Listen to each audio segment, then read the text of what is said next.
আজকে আমি আপনাদের সঙ্গে দারুণ মজার একটা রেসিপি শেয়ার করব।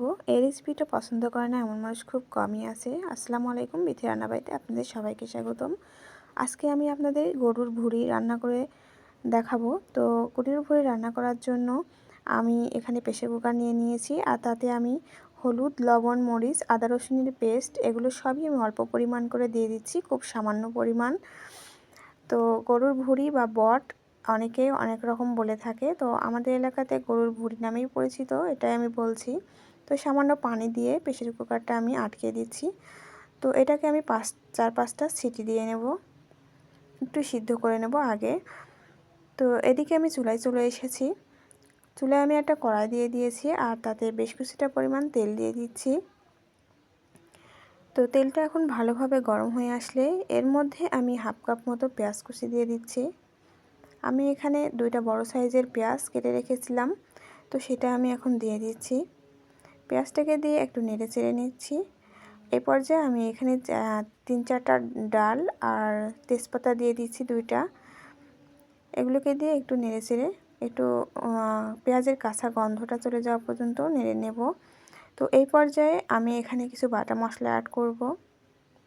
আমি দিয়ে দিচ্ছি 1 চামচ মতো জিরা পেস্ট, 1 চামচ আদা পেস্ট দিয়ে দিচ্ছি, আর রসুন পেস্ট আমি এখানে 1 চামচ করে দিয়ে দিচ্ছি, আর পেঁয়াজ পেস্ট আমি এখানে 2 চামচ ব্যবহার করছি, কারণ আমি অলরেডি পেঁয়াজ কুচি এখানে দিয়েছি, তাই 2 চামচই পেঁয়াজ পেস্টটা আমি এখানে ব্যবহার করছি। তো এগুলোকে নিয়ে বেশ কিছুক্ষণ ধরে একটু ভালো করে কষিয়ে নেব। এই পর্যায়ে আমি এখানে গরম মশলাটা বেটে রেখেছিলাম, সেটাও আমি এখানে অ্যাড করে দিচ্ছি। তো সামান্য একটু পানি অ্যাড করে দিচ্ছি। তো এটাকে দিয়ে ভালো করে আবার একটু নেড়ে চেড়ে নিচ্ছি।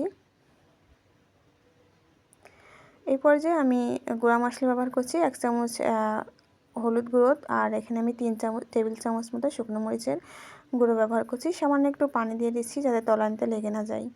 তো মশলাটা কষিয়ে নিয়ে আমি যে ভুঁড়িটাকে সিদ্ধ করে রেখেছিলাম সেটাও আমি এখানে যে পানিটা ছিল পানিটা সহ দিয়ে দিচ্ছি। আমি এই পানিটা দিয়েই পুরো রান্নাটা করব। পুরো রান্নাটাই এভাবে কষিয়ে ঢেকে কষিয়ে নেব। তো এইভাবে বেশ কিছুক্ষণ ধরে কষিয়ে নিতে হবে, যেহেতু গরুর ভুঁড়ি একটু সিদ্ধ হতে সময় লাগে। তো তবুও আমি আগে থেকেই প্রেসার কুকারে কিছুটা সিদ্ধ করে নিয়েছি, আর রান্নার অর্ধেকটা পরিমাণ প্রায় হয়ে গেলে এই পর্যায়ে আমি ছোটো ছোটো করে কেটে রাখা আলুগুলোকেও দিয়ে দিচ্ছি। তো আলুটা অপশনাল, এটা অনেকে স্কিপ করতে পারেন, যারা পছন্দ করেন তারা আলুটা দিতে পারেন। তো আলুটা দিয়ে ভালো করে নেড়েচেড়ে আবার ঢেকে দিয়ে কষিয়ে নিচ্ছি। তো আপনারা কে কীভাবে গরুর ভুঁড়ি রান্না করে থাকেন অবশ্যই আমাকে কমেন্টস বক্সে জানাবেন। আর আমার রেসিপিটা যদি ভালো লাগে থাকে অবশ্যই শেয়ার করে দেবেন। তো এই পর্যায়ে আমি ঝোলের পানি দিয়ে দিয়েছি, আমার কষানোটা হয়ে গেছে। ঝোলের পানিটা শুকিয়ে এসেছে, উপর থেকে গরম মশলাগুলো ছিটিয়ে দিয়ে ব্যাস নামিয়ে নিচ্ছি। হয়ে গেছে আমার গরুর ভুঁড়ি রান্না।